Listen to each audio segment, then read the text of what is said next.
नमस्कार बच्चों, जय श्री कृष्णा। स्वागत है आपका 11th होम साइंस की क्लास में। तो बच्चों, आज हम नई बुक पढ़ने जा रहे हैं। 11th की नई बुक NCERT बुक। इसका पहला लेसन हम पढ़ने जा रहे हैं, मानव पारिस्थितिकी और परिवार विज्ञान। बच्चों, सबसे पहले तो हम देखें कि इस लेसन के अंदर हम मानव पारिस्थितिकी के बारे में पढ़ेंगे, परिवार विज्ञान के बारे में पढ़ेंगे और किशोरावस्था के बारे में भी हम इसके अंदर अध्ययन करेंगे। तो चलते हैं बच्चों हम टेक्स्ट बुक की ओर।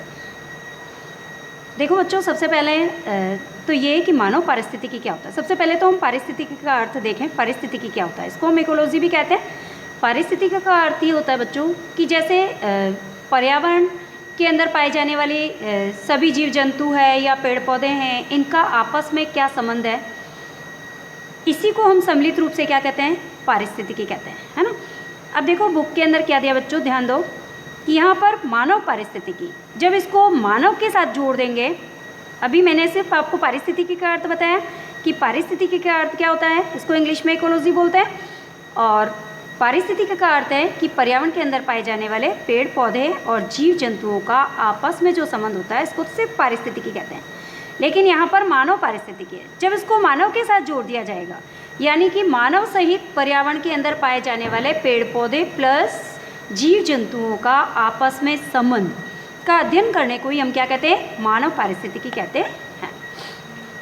अब देखो बच्चों, यहाँ पर हम कह सकते हैं कि मानव पारिस्थितिकी और परिवार विज्ञान के शीर्षक को सबसे पहले समझें। इसके अंदर शब्दकोश के अंदर पारिस्थितिकी की व्याख्या यहाँ पर दो प्रकार से की गई है। बुक में क्या कह रहा है, पारिस्थितिकी के दो अर्थ यहाँ पर बताए हैं। एक तो ये बताया है कि ये एक जीव विज्ञान की ऐसी शाखा है, ये एक जीव विज्ञान यानी बायोलॉजी, तो जीव विज्ञान की एक ऐसी शाखा है, उसकी एक ऐसी ब्रांच है जिसके अंदर विभिन्न जीवधारियों और पर्यावरण का आपस में संबंध, उसका अध्ययन किया जाता है। उसको हम क्या कहते हैं, पारिस्थितिकी कहते हैं। अभी मैंने आपको यही समझाया। अब ध्यान दो, दूसरी परिभाषा क्या दे रहा है कि पारिस्थितिकी का अर्थ ये है कि जीव और पर्यावरण के बीच में उनके बहुआयामी जो संबंध है, उनका अध्ययन इसके अंदर किया जाता है। उसको हम क्या कहते हैं, पारिस्थितिकी कहते हैं। सेम चीज़ हो गई। कहने का मतलब यही है कि मनुष्य प्लस पर्यावरण के अंदर पाए जाने वाले सभी पेड़ पौधे और जीव जंतुओं का आपस में संबंध, उनका जो अध्ययन किया जाता है, उसको हम पारिस्थितिकी कहते हैं, मानव पारिस्थितिकी कहते हैं। अब देखो, यहाँ पर जीव विज्ञान का आशय क्या है। जीव विज्ञान का अर्थ होता है मानव, है ना, और इसीलिए मानव शब्द के बाद ही पारिस्थितिकी शब्द को यहाँ पर जोड़ा है ना। हम कह सकते हैं पारिस्थितिकी जीव विज्ञान यानी जीवों का विज्ञान, है ना, जिसके अंदर विभिन्न प्रकार के जीव जंतुओं के बारे में अध्ययन किया जाता है, उसको जीव विज्ञान कहते हैं। और मानव पारिस्थितिकी यानी मानव प्लस पर्यावरण का आपस में संबंध, उनका जो अध्ययन किया जाता है, उसको मानव पारिस्थितिकी कहते हैं। तो समझ में आया आपको। अब चलते हैं हम आगे। देखो बच्चों, इस विषय के माध्यम से यानी कि पारिस्थितिकी, मानव पारिस्थितिकी और परिवार विज्ञान के माध्यम से ही हम मानव का पर्यावरण के साथ क्या संबंध है, उसके बारे में भी अध्ययन करेंगे। इसके साथ साथ हम पारिस्थितिकी के यानी पर्यावरण के सभी भौतिक, आर्थिक, सामाजिक, मनोवैज्ञानिक सभी तत्वों का भी अध्ययन करेंगे इसके अंदर, और जिनका संबंध सक्रिय रूप से जो है बच्चों से है, किशोरों से है, वयस्कों से है ना। तो इन सभी चीज़ों का हम इसके अंदर अध्ययन करेंगे। अब देखिए बच्चों, परिवार विज्ञान जो है, परिवार विज्ञान का क्या अर्थ है। परिवार विज्ञान का यदि अर्थ हम देखें बच्चों, तो इसके अंदर देखो, अधिकांश व्यक्तियों के जीवन में जो है उनका परिवार ही सबसे प्रमुख होता है। बिल्कुल सही है। परिवार के अंदर क्या होता है, बच्चे होते हैं, माता पिता होते हैं, और परिवार में बच्चों का माता पिता के द्वारा पालन पोषण किया जाता है।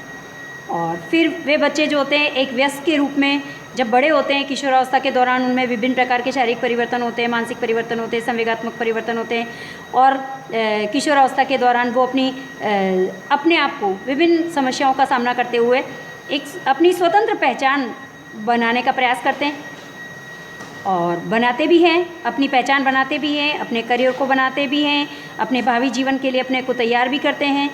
तो ये सब क्या है, परिवार विज्ञान ही है ये।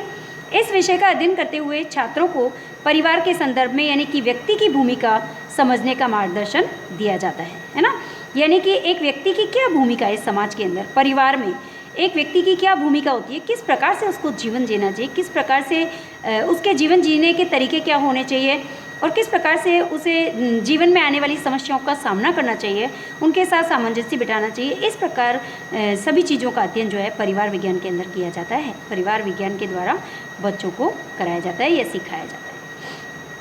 अब देखो, मानव पारिस्थितिकी और परिवार विज्ञान में जो है ये एक सीखने की प्रक्रिया है, हम कह सकते हैं। इसके साथ साथ सबसे महत्वपूर्ण बात यह है कि इसमें परिवार के सदस्यों के रूप में मानव और समाज के, यानी मनुष्य और समाज का पर्यावरण के बीच में होने वाली जो क्रियाएं हैं, एक मनुष्य और पर्यावरण के सभी वस्तुएं, पर्यावरण के अंदर पाए जाने वाली सभी संसाधनों का उपयोग करते हुए मनुष्य और पर्यावरण के बीच में विभिन्न प्रकार की पारस्परिक क्रियाओं को भी इसके अंदर समझाया जाता है परिवार विज्ञान में। इसके साथ साथ हम कह सकते हैं कि उनका पारिस्थितिकी के साथ संबंध भी जो है वो समझाया जाता है ना, कि पर्यावरण के साथ मनुष्य का, व्यक्ति का क्या संबंध है ना, तथा इसके अंतर्गत विभिन्न प्रकार के भौतिक, मनोवैज्ञानिक, सामाजिक और सांस्कृतिक और आर्थिक संसाधन भी शामिल होते हैं। किसके अंदर? परिवार विज्ञान में। तो हम कह सकते हैं कि मानव पारिस्थितिकी और परिवार विज्ञान एक तरीके से कह सकते हैं हम गृह विज्ञान, है ना, ये गृह विज्ञान का ही दूसरा नाम है एक तरीके से हम कहें तो, है ना। अब देखिए बच्चों, 11th क्लास के अंदर हम ये देखेंगे, इसके अंदर हम किशोरावस्था के बारे में भी पढ़ेंगे। अब देखो, किशोरावस्था जो होती है लड़कियों में 10 साल से लेकर 18 साल तक, लड़कों में 11 साल से लेकर 19 वर्ष तक रहती है। अब इस अवधि को व्यक्ति के जीवन का एक निर्णायक मोड़ कहते हैं। क्यों कहते हैं निर्णायक मोड़? हम निर्णायक मोड़ इसलिए कहते हैं क्योंकि इस अवस्था के अंदर ही जो है किशोरों के अंदर विभिन्न प्रकार के हार्मोनल परिवर्तन होते हैं, विभिन्न प्रकार के हार्मोन स्रावित होते हैं, है ना, लिंग हार्मोन स्रावित होते हैं, जिससे कि उनमें विभिन्न प्रकार के शारीरिक, मानसिक, सामाजिक, संवेगात्मक परिवर्तन भी होते हैं। इसके साथ साथ हम कह सकते हैं कि इस अवस्था के दौरान किशोर जो होते हैं अपनी व्यक्तिगत और सामाजिक स्तर पर पहचान भी बनाना सीखते हैं। इसके साथ साथ समय और स्थान के मूलभूत संसाधनों का प्रबंधन किस प्रकार से करना है, किस प्रकार से अपने आसपास के वातावरण और समाज के लोगों के साथ सामंजस्य जो है वो बना के रखना है। इसके साथ साथ हम कह सकते हैं कि किशोरावस्था के दौरान ही किशोर जो होता है उसको हम कह सकते हैं कि जीवन को परिवार और बड़े स्तर पर समाज के साथ जोड़ता है। किशोर क्या करता है? जीवन को परिवार और बड़े स्तर पर समाज के साथ जोड़ने का ही कार्य करता है किशोर। और किशोरावस्था के दौरान ही उत्पन्न होने वाली विभिन्न समस्याओं का सामना करना भी वो सीख जाता है इस अवस्था के अंदर। कौन सी अवस्था में? किशोरावस्था। हम किशोरावस्था की बात कर रहे हैं। किशोरावस्था के दौरान ही किशोरों में विभिन्न प्रकार के संवेग भी उत्पन्न होते हैं, जैसे कि हम कह सकते हैं क्रोध है, चिंता है, भय है, आकुलता है ना, हर्ष है ना। तो ये सभी प्रकार के जो संवेग उत्पन्न होते हैं, इन संवेगों पर नियंत्रण करना भी सीख जाता है, इन संवेगों के साथ सामंजस्य करना भी सीख जाता है। तो हम ये कह सकते हैं कि किशोरावस्था वाकई में जो है एक व्यक्ति के जीवन का निर्णायक मोड़ है। इसीलिए हम कहेंगे क्योंकि विभिन्न प्रकार के परिवर्तनों के साथ वो सामंजस्य करना सीख जाता है। ये अवस्था बड़ी तूफान और तनाव की अवस्था होती है ना। तो इस पे प्रश्न बनता है बच्चों कि किशोरावस्था को व्यक्ति के जीवन का निर्णायक मोड़ क्यों कहते हैं। तो अब आपको समझ में आ गया कि इसको क्यों कहते हैं। अब इसके साथ साथ हम कह सकते हैं कि किशोरावस्था के दौरान भोजन है, अन्य संसाधन है, कपड़े हैं, पोशाक है, संचार है ना, उनका जीवन के अंदर उनकी क्या भूमिका है, किस प्रकार से वो जो है इन सभी चीज़ों का उपयोग किस प्रकार से कर रहे हैं, उन सभी चीज़ों के बारे में जो है उन्हें जानकारी जो है वो दी जाती है। अब देखिए बच्चों, मानव पारिस्थितिकी और परिवार विज्ञान, इन्हीं से मिलता जुलता एक अन्य विषय जिसको हम गृह विज्ञान कहते हैं। वही मैंने अभी आपको कहा था कि परिवार विज्ञान और मानव पारिस्थितिकी जो है वो एक प्रकार से गृह विज्ञान का ही दूसरा अर्थ है, या फिर गृह विज्ञान का ही दूसरा पर्यायवाची है ना। तो इस प्रकार से इसको जो है अभी वर्तमान समय में जब आपका कोर्स चेंज हुआ है तो इसके अंदर यहाँ पर मानव पारिस्थितिकी और परिवार विज्ञान से इसको जोड़ दिया है ना, क्योंकि गृह विज्ञान जो है इनका ही मिलता जुलता रूप है। अच्छा, इसको उच्चतर माध्यमिक और विश्वविद्यालय स्तर पर जो है देश के विभिन्न भागों में इसी शीर्षक के अंतर्गत पढ़ाया जाता है। कौन से शीर्षक में? मानव पारिस्थितिकी और परिवार विज्ञान नाम से ही इसको पढ़ाया जाता है, लेकिन इसके अंदर गृह विज्ञान से संबंधित, यानी घर से संबंधित विज्ञान प्लस पर्यावरण से संबंधित विज्ञान प्लस मानव का पर्यावरण के साथ क्या संबंध है, इन सभी चीज़ों का ही अध्ययन किया जाता है। तो हम कह सकते हैं कि ये गृह विज्ञान का मिलता जुलता रूप ही है। अब बदलते हुए समय के अध्ययन के अनेक विषयों ने जो है एक नया रूप ले लिया है। हम कह सकते हैं कि एक अधिक समकालीन नामकरण इसका किया गया है। जिस प्रकार से हम कह सकते हैं कि जीव विज्ञान को जो है वर्तमान समय में जीवन विज्ञान का नाम दिया गया है, ठीक उसी प्रकार से गृह विज्ञान को मानव पारिस्थितिकी और परिवार विज्ञान का नाम दे दिया गया है। बाकी ये है गृह विज्ञानी। समझ में आ गया अब आपको? अब देखिए इसके अंदर जो है घर में पारंपरिक रूप से लड़कियों और महिलाओं के द्वारा किए जाने वाले कार्यों से मुक्त कराने के लिए, देखो पहले जो हमारा गृह विज्ञान था उसके अंदर सिर्फ जो है घर से संबंधित और लड़कियों और महिलाओं से संबंधित जो कार्य थे उन्हीं का अध्ययन किया जाता था।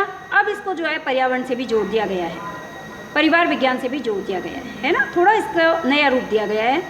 तो प्राचीन समय में जो गृह विज्ञान था वो सिर्फ लड़कियों और महिलाओं के द्वारा किए गए कार्यों का अध्ययन करता था, तो उन कार्यों से मुक्ति दिलाने के लिए ही इसको एक नया नाम दिया है, जिसे हम कहते हैं मानव पारिस्थितिकी या फिर परिवार विज्ञान। ठीक है।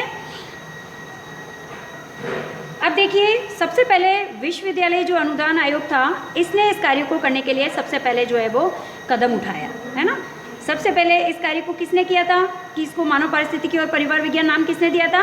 विश्वविद्यालय अनुदान आयोग ने सबसे पहले इस कार्य को करना शुरू किया। हाँ तो बच्चों आज हमारी क्लास यहीं कंप्लीट होगी। धन्यवाद बच्चों। जय श्री कृष्णा। नेक्स्ट टॉपिक हम कल नेक्स्ट क्लास में पढ़ेंगे, है ना।